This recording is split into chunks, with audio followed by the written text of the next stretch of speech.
I talk a lot about building the relationship with yourself, of cultivating self awareness, understanding, and knowledge.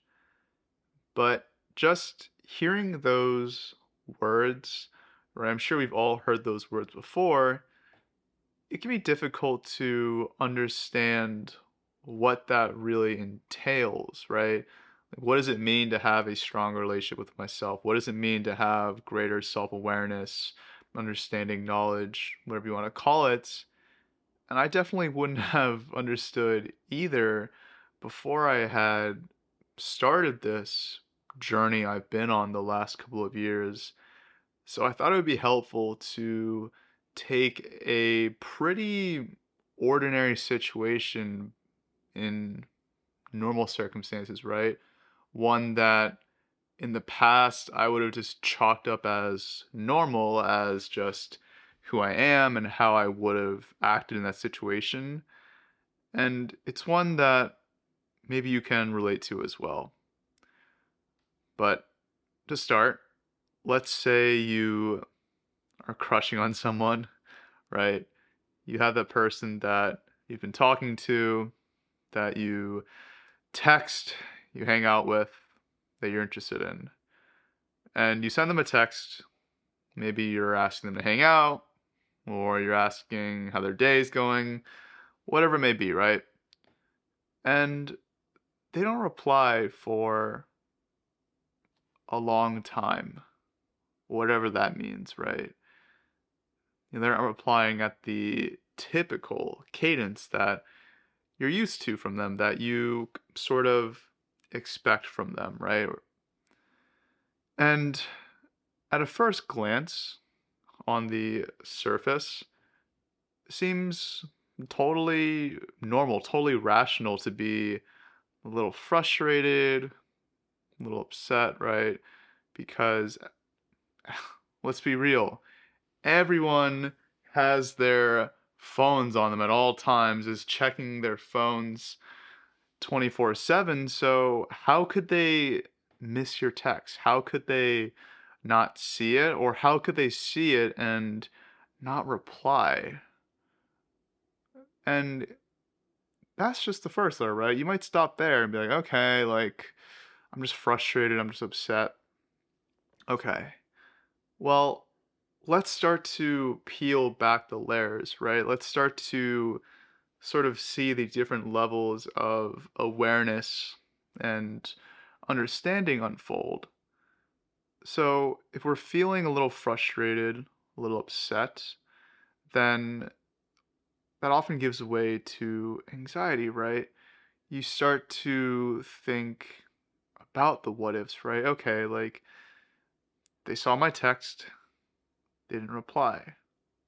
Huh, why didn't they reply?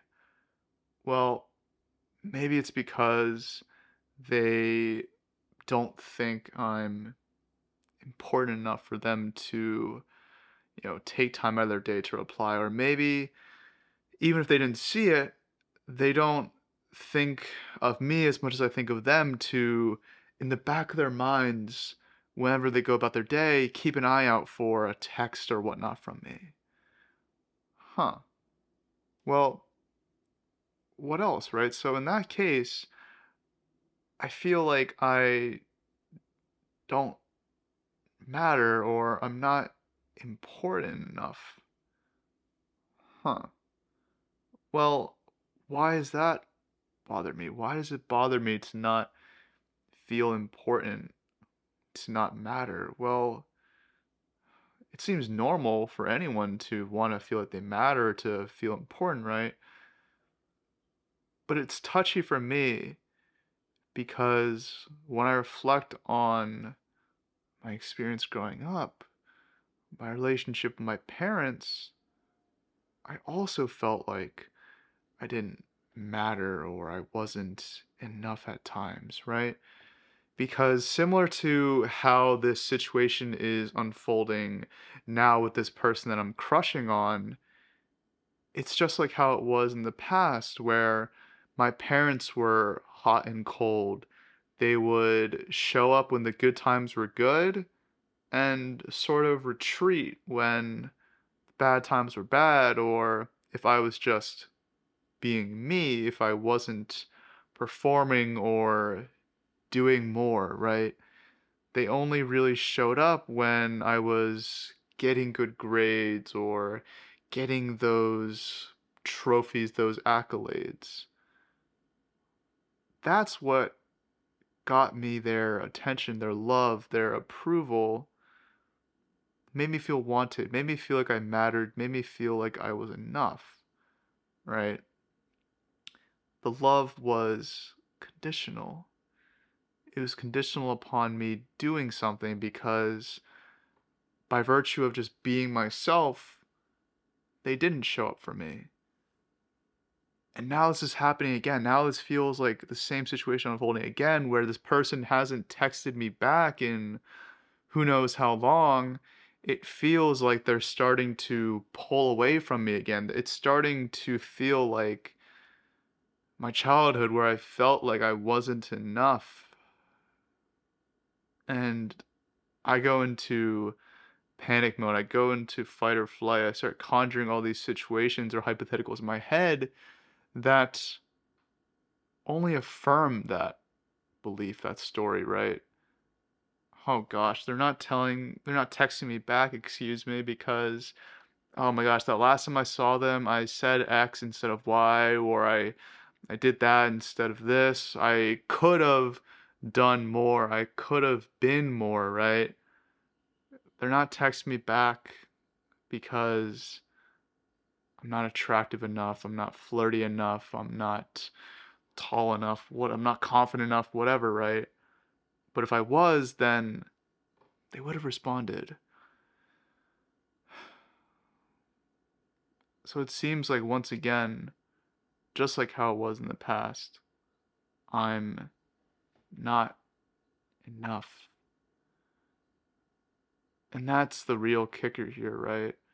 Something as simple as someone not texting you back in a quote unquote prompt response feels like they are pulling away from you. They're making you feel triggered from your childhood, from when you felt you weren't enough, like when you felt you were inadequate, when you felt like you were unworthy, undeserving of being loved for who you are without having to perform or to be more than you currently are. And shit. Pair on the fact that you also rely on this other person to feel whole, to feel enough, to feel validated, to feel that slipping away, you best be sure I'm gonna start going to fight or flight mode. Just as simple as not getting a text in a timely manner. So, that was a lot, right? That's a lot from something on the surface as seemingly simple as not getting a text back in a timely manner to all the way down to the bottom of the surface, to the deepest layers of who you are, to the most vulnerable parts of who you are, that you feel inadequate, unworthy, not enough. And it shows up evidently in your current life, even though it happened in the past, because it's part of who you are at that point. It's like software that is embedded in your operating system. You just believe that you are inadequate and unworthy, and you are honestly prepared to experience that. And you go out seeking situations, you create stories in your mind that only affirm that notion. And it's not until you take the time to first deconstruct yourself, right? Deconstruct your behavior, your patterns, the things that trigger you, and you get to the very bottom of it. Are you able to start building yourself back up, right? You're able to start building that relationship with yourself. You can start looking for examples of how it's not true. All the people in your life that do show up for you unconditionally, that do love you for who you are and not for who you're not.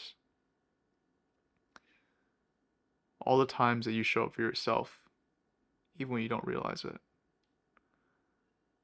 That's what I mean by building self awareness, by building a relationship with yourself. thing is, you don't know that until you go through it yourself. So hopefully that was somewhat helpful. I know I was just sort of all over the place there, but so often that's how the journey to self-awareness understanding is, right?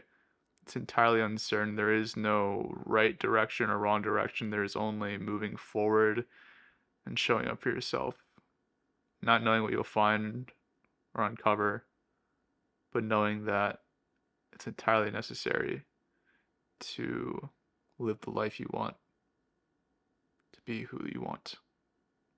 So, with that, if you have any other additional questions or if this was helpful, please let me know. I'll probably make some more videos like this where I deconstruct similar situations, not just in, I guess, like a romantic setting, but friendships, work, school, daily situations where the past is showing up in the present, but we don't realize it. So, with that, thank you for your time. I'll catch you later.